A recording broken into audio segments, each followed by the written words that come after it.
South ఆఫ్రికాతో జరుగుతున్నటువంటి T20 series లో భాగంగా ఈ రోజు సెంచురియన్లో 3వ టీ20 మ్యాచ్ జరగబోతుంది. ఈ మ్యాచ్ లో తెలుగువాడైనటువంటి తిలక్ వర్మ చెతకొట్టాడు. అంతేకాకుండా ఈ మ్యాచ్ లో హై స్కోర్ మ్యాచ్ గా జరిగింది. ఈ మ్యాచ్ ఒక్కొక్క సమయంలో ఇండియా ఓడిపోతుంది అనిపించింది. ఇంకా ఈ మ్యాచ్ విషయాల గురించి మాట్లాడుకుందాం. అంతేకాకుండా సంజు శాంసన్ ఒక చెత్త రికార్డును మూటగట్టుకున్నాడు. కొన్ని రికార్డ్స్ కూడా నెలకొల్పున్నారు. అవేంటో చూద్దాం. మొదటగా చూస్తే 3వ టీ20లో టీమిండియా భారీ స్కోర్ చేసింది. ఈ మ్యాచ్ లో టాస్ ఓడి సౌత్ ఆఫ్రికా ఆహ్వానం మేరకు బ్యాటింగ్ చేసిన ఇండియా నిర్ణీతమైన 20 ఓవర్లకు గాను 6 వికెట్ల నష్టానికి 219 పరుగులు చేసింది. మన తెలుగువాడైనటువంటి తిలక్ వర్మ 56 బంతుల్లో 107 పరుగులు, అందులో 8 4లు 7 6లు నాట్అవుట్ గా నిలిచి భారీ స్కోర్ చేయడంలో సహాయపడ్డాడు. అంతేకాకుండా ఓపెనర్ అయినటువంటి అభిషేక్ శర్మ ఈ మధ్య వరుసగా ఫెయిల్ అవుతున్నాడు కదా, ఈ రోజు కొద్దిగా మంచి పర్ఫార్మెన్స్ ఇచ్చాడు. తన వంతుగా మెరుపు అర్ధశతకం చేయడమే కాకుండా 25 బంతుల్లో 50 పరుగులు చేశాడు. అందులో 3 4లు 5 6లు ఉన్నవి. తిలక్ వర్మ కేవలం 51 బంతుల్లోనే సెంచరీ చేశాడు. భారత ఇన్నింగ్స్ లో సంజు శాంసన్ డక్అవుట్, రెండో బాల్ బౌల్డ్ కావడము, తర్వాత వచ్చినటువంటి కెప్టెన్ సూర్యకుమార్ యాదవ్ 1 పరుగు వద్ద అవుట్ కావడము, హార్దిక్ పాండ్యా 18, రింకు సింగ్ 8. చివర్లో మొదటి మ్యాచ్ ఆడుతున్నటువంటి రమన్దీప్ సింగ్ పర్వాలేదనిపించాడు. తను 15 పరుగులు చేసి అవుట్ అయినా గానీ ఆఖరి ఓవర్ గాను మార్క్ జెన్సన్ అద్భుతంగా బౌలింగ్ చేశాడు. ఈ ఓవర్లో అతను కేవలం 4 పరుగులు మాత్రమే ఇచ్చి ఓ వికెట్ కూడా పడగొట్టాడు. సౌత్ ఆఫ్రికా బౌలర్లలో కేశవ్ మహారాజుకు సైమ్లేన్ తలా 2 వికెట్లు పడగొట్టగా జెన్సన్ కు ఓ వికెట్ దక్కింది. కాగా ఈ మ్యాచ్ లో సౌత్ ఆఫ్రికా భారీ స్కోర్ అయినా గానీ తర్వాత ఆడినటువంటి విధానం అయితే ఆకట్టుకునింది. అంతేకాకుండా ఈ మ్యాచ్ లో సౌత్ ఆఫ్రికా జాన్సన్ ఉన్నంత వరకు అసలు మ్యాచ్ స్వరూపంలోనే మార్చాడు. అతను అతి తక్కువ 16 బంతుల్లోనే హాఫ్ సెంచరీ చేయడము ఇండియన్ బౌలర్లకు బాల్ వేసింది. అంతేకాకుండా 19వ ఓవర్లో హార్దిక్ పాండ్యా వేసిన బౌలర్లో ఏకంగా 26 పరుగులు పిండుకున్నాడు ఈ యువ క్రికెటర్ జాన్సన్. ఇంకా ఈ మ్యాచ్ లో బ్యాటింగ్ దిగినటువంటి సౌత్ ఆఫ్రికాకు మొదట్లోనే హర్షదీప్ సింగ్ రియాన్ రిక్టాన్ కు 20 పరుగుల వద్ద క్లీన్ బౌల్ చేశాడు. తర్వాత హెన్రిక్స్ ను వరుణ్ చక్రవర్తి బౌలింగ్ లో సంజు శాంసన్ స్టెంప్ అవుట్ చేసి వెనుకకు పంపించాడు. తర్వాత కెప్టెన్ అయినటువంటి మార్క్రామ్ ను వరుణ్ చక్రవర్తి బౌలింగ్ లో రమదీప్ కు క్యాచ్ ఇచ్చి 29 పరుగుల వద్ద అవుట్ అయ్యాడు. స్టబ్స్ ను ఎక్కువసేపు నిలవనీయకుండా చేశాడు అక్షర్ పటేల్. ఎల్బీ రూపంలో 12 పరుగుల వద్ద అవుట్ చేశాడు. కల్సిన్ హెన్రిక్స్ ఇతను 22 బంతుల్లోనే 41 పరుగులు చేశాడు. 1 4 4 6లు. హర్షదీప్ సింగ్ లో తిలక్ వర్మ అద్భుతమైన క్యాచ్ అందుకోవడంతో ఇతను ఎనుదిరిగాడు.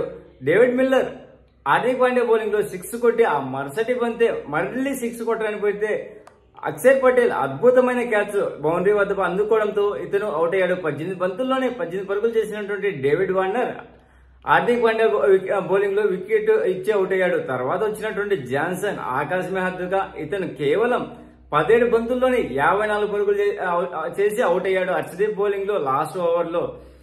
తర్వాత వచ్చిన వాళ్ళు కోయిట్జీ 2 పరుగులు, తర్వాత అన్లీ సీమ్లైన్ 5 పరుగులు చేశారు. ఇండియన్ బౌలర్లో హర్షదీప్ సింగ్ కు 3 వికెట్లు దక్కగా హార్దిక్ పాండ్యాకు 1, అక్షర్ పటేల్ కు 1, వరుణ్ చక్రవర్తికి 2 వికెట్లు దక్కాయి.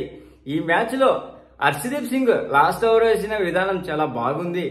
టార్గెట్ ఎక్కువైనా గానీ బాల్ టు బాల్ మంచి యార్కర్ లేయడము ఇది బాగా అద్భుతం అనిపించింది. అంతేకాకుండా జాన్సన్ చేసినటువంటి ఎల్బీ మొదటగా ఎంపైర్ నాట్అవుట్ గా ప్రకటిస్తే రివ్యూకి వెళ్లి ఆ వికెట్ ను దొరికించుకున్నారు. అంతేకాకుండా 19వ ఓవర్లో హార్దిక్ పాండ్యా వేసిన బౌలింగ్ చాలా చెత్తగా అనిపించింది. ఎవరైనా బ్యాట్స్మెన్ బాగా అదరగొడుతుంటున్నప్పుడు బ్యాట్ కు అందే విధంగా బాల్ వేస్తారా, కానీ ఈ రోజు హార్దిక్ పాండ్యా అలాగనే వేశాడు. ఇతని బౌలింగ్ లో ఊచకోత కోచాడు జాన్సన్. ఇంకా ఈ మ్యాచ్ లో అద్భుతమైన శతకం కొట్టినటువంటి మన తెలుగువాడు తిలక్ వర్మకు man of the match award లభించింది. అంతే ఈ విజయంతో ఇండియాకు ఈ సిరీస్ లో 2-1తో ముందుంది. ఈ నెక్స్ట్ మ్యాచ్ ఓడినా గానీ పెద్ద పరకు పడేదేం కాదు. ఎందుకంటే నెక్స్ట్ మ్యాచ్ ఓడినా గానీ సిరీస్ 2-2తోనే సమానంగా అవుతుంది. కాబట్టి తిలక్ వర్మ సూర్యకుమార్ యాదవ్ కెప్టెన్సీలో ఇప్పటి వరకు ఒక సిరీస్ కూడా ఓడిపోలేదు. అలాగనే ఉంటుంది. ఇంకా ఈ మ్యాచ్ లో సంజు శాంసన్ నిలబొట్టినటువంటి ఒక చెత్త రికార్డు గురించి ఒకసారి చూద్దాం. మొదటగా మనం మాట్లాడుకుంటే ఆ చెత్త రికార్డు ఏంటంటే వరుసగా ఈ ఒక క్యాలెండర్ ఇయర్ లో 5 సార్లు డక్అవుట్ అయిన ఏకైక ఇండియన్ క్రికెటర్ సంజు శాంసనే. లాస్ట్ 4 ఇన్నింగ్స్ చూస్తే 2 సెంచరీలు 2 డక్అవుట్లు ఉన్నాయి ఈ క్రికెటర్. సంజు శాంసన్ ఎప్పుడు ఎలా ఆడతాడో ఎవరికి అర్థం కాకుండా ఉంది. అతనికి మంచి నైపుణ్యం ఉన్నా గానీ ఒక్కొక్కసారి చాలా చెత్త పర్ఫార్మెన్స్ ఇస్తున్నాడు.